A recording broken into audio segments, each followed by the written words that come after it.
এলি লোবেলের বয়স ছিল মাত্র 27 বছর যখন তিনি জঙ্গলে হাঁটতে গিয়ে পোকার কামড় খান। আপাত দৃষ্টিতে খুবই সামান্য একটা কামড়কে একটু জ্বালা পোড়া ও লাল ত্বক, তাই এলি তেমন পাত্তা দেয়নি। কিন্তু মাস ঘুরতেই দেখা গেল এলির সারা শরীর জুড়ে অসহ্য ব্যথা, ক্রমাগত কাশি ও শ্বাসকষ্ট, এবং সেই সাথে তার স্মৃতিশক্তিও কমে আসতে লাগলো। এলি ডাক্তারের কাছে গেলেন। কেউ বললেন ফ্লু, কেউ বললেন ভাইরাল ইনফেকশন, কেউ বললেন আর্থ্রাইটিস, আবার কারো মতে এটি ইমিউন সিস্টেমের সমস্যা, কিন্তু কেউ সলিউশন দিতে পারলেন না। ধীরে ধীরে এলির অবস্থা খারাপের দিকে যেতে লাগলো। একজন উৎসাহী গবেষক ও 3 সন্তানের মমতাময়ী মা, টকবকে চঞ্চল তরুণী এলি লেভেলের শেষ পর্যন্ত শরণাপন্ন হলেন হুইল চেয়ারের। স্বাভাবিকভাবে হাঁটতে পারলেন না, শরীরের ওপর নিয়ন্ত্রণ থাকে না, তার উপর তেমন কিছু মনেও রাখতে পারলেন না। সবকিছু থাকেন ঘোরের ওপর। সারা শরীরের জোড়গুলিতে ব্যথা তো আছেই, হাত পা নাড়তে গেলে মনে হয় যন্ত্রণায় এখনই প্রাণ হারাবেন। 1 বছর আগে যেখানে এলি পুরো সংসার আর বন্ধুমহল মাতিয়ে রাখতেন, কয়েক মাস পর দেখা গেল তার আর একটা জড় বস্তুর মাঝে বিশেষ কোনো তফাৎ। এলি উত্তর পেলেন প্রায় 1 বছর পর এসে। বোরোলিয়া গণের একটি ব্যাকটেরিয়া, পোকার কামড়ের মাধ্যমে তার শরীরে ঢুকেছে এই ব্যাকটেরিয়া আর ছড়িয়ে দিয়েছে লাইম ডিজিজ। রক্তশোষক পোকার কামড়ে এই রোগ ছড়ায়। বোরোলিয়া গণের ব্যাকটেরিয়া শরীরের নার্ভ সিস্টেম আক্রমণ করে, ফলে শরীরের নিয়ন্ত্রণ ব্যবস্থা আর প্রতিরোধ ক্ষমতা ধ্বংস হয়ে যায়। তবে শুরুর দিকে চিকিৎসা করলে সারানো সম্ভব, কিন্তু এলির 1 বছর পার হয়ে গিয়েছিল।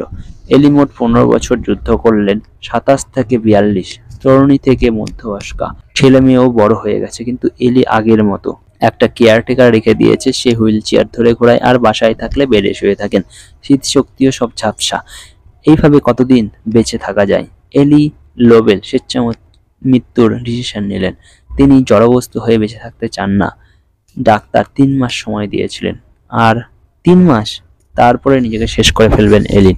জড়বস্ত হয়ে অন্যকে কষ্ট দিয়ে বেঁচে থাকার চাইতে সেই ভালো। জীবনের শেষ কয়েকটা দিন পার করার জন্য এলি পাড়ি জমালেন ক্যালিফোর্নিয়া। এক সূর্যস্নাত সকাল।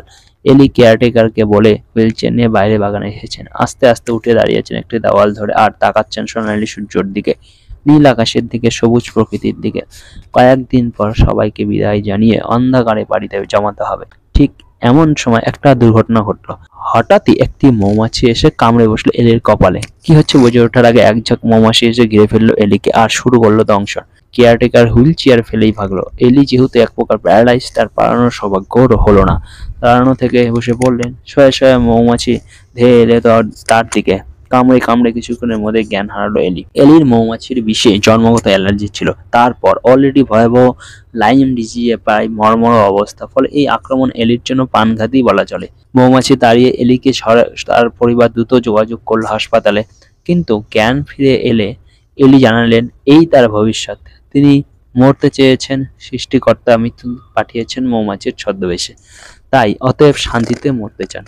এলি হাসপাতালে গেলেন না, বাসাতে রয়ে গেলেন এবং প্রতি মুহূর্তে ক্ষণ গুনতে লাগলেন কবে মরণ আসবে আর সব জ্বালা যন্ত্রণা মিটিয়ে তাকে নিয়ে যাবে। কিন্তু সেটা হলো না, বরং হলো আরো অদ্ভুত কিছু। জমি মানুষের টানাটানিতে অর্ধমৃত এলি লোবেল ঠিক বেঁচে রইলেন। অদ্ভুত এক জ্বরে পড়ে যেতে লাগলো তার শরীর। এই জ্বর মৌমাছির বিষের ব্যথাও নয় লাইম ডিজিজের ফলাফল। এক সময় গবেষক এলি বুঝলেন এই জ্বর শরীরের ভিতর হয়ে চলা এক যুদ্ধের ফলাফল। নিশ্চয়ই এক অজানা বন্ধু এক চেনা শত্রুকে নিষ্ক্রিয় করছে। 3 দিন পার হলো। এলি তখনও বিছানায় শুয়েই খুব অদ্ভুত কিছু জিনিস খেয়াল করলেন তিনি। শরীরের জয়েন্টে জয়েন্টে যে ব্যথা ছিল তা অনেকটাই কমে এসেছে। হাত পা ইচ্ছা মতো নাড়তে পারছেন, আস্তে আস্তে হাঁটতেও পারছেন, কোনো সমস্যাই হচ্ছে না। মাথা কেমন যেন হালকা হয়ে গেছে, ভাষা ভাষা ব্যাপারটা আর নেই, সব স্মৃতিই মনে পড়ছে। কয়েক সপ্তাহের মাথায় এলি লেভেল সম্পূর্ণ সুস্থ হয়ে গেলেন। কোথায় লাইম ডিজিজ, কিসের কি? হুইল চেয়ার ফেলে এলি তখন পুরো দামে হেঁটে বেড়াচ্ছে আর ভেবে চলছেন কাহিনী কি হলো। এলি লোবেল টুকর গোয়েন্দার মধ্যে কাহিনীর রহস্য উদ্ধার করছিলেন। বড় অদ্ভুত সেই রহস্য। মৌমাছির বিষে রয়েছে মেলিটিট নামের এক পেপটাইড উপাদান। বিষে যে ব্যথা হয় সেটা কারণ এই মেলিটিট। এলির শরীরে তখন বিষের সাথে মেলিটিট প্রবেশ করলো, তখন তেমকুমি করলো রক্তে বেঁচে থাকা মিলিয়ন বিলিয়ন ব্যারোলিয়া ব্যাকটেরিয়া। মেলিটিটের সংস্পর্শে আসা মাত্রই ব্যাকটেরিয়াগুলো প্যারালাইজড হয়ে গেল। কোষের বাইরের পর্দা দ্রুত গলে যেতে লাগলো, তার গহ্বরে মারা পড়তে লাগলো, গণহারে মারা পড়তে লাগলো শয়তান ব্যারোলিয়া। এইভাবে মৌমাছির বিষ সম্পূর্ণ সুস্থ করে তুলল জীবনের আশা ছেড়ে দেওয়া এলি লোবেলকে। সুস্থ হওয়ার পর এলি লাইম ডিজিজের প্রতিষেধক হিসেবে মৌমাছির বীজ ব্যবহারের উপর খাটাখাটি শুরু করলেন।